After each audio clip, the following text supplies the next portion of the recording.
ମା କିଲୋ ମୋ ଝିଅ ଆଇଛି ଏତେ ଦିନ ପରେ। ହଁ କାହିଁକି ଆଉ ଆସିଲୁ? ଏ ବୁଢୀ ମାଟା ପାଖରେ କଣ ଅଛି? ସମସ୍ତେ ତ ଚାଲିଗଲେ, ତୁ ବି ଚାଲିଯା।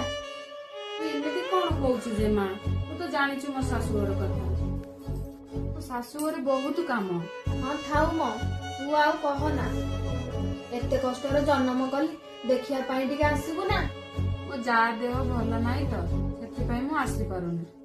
କାହିଁକି ବା ତୁ ଶାଶୁ ଶ୍ୱଶୁରଙ୍କର ଏତେ କାମ କରୁଛୁ? ଅଲଗା ହେଇଯାଉନୁ, ଏକୁଟିଆ ରହିବୁ, ରାଣୀ ଭଳିଆ ରହିବୁ, କେହି କିଛି କହିବାକୁ ନଥିବେ।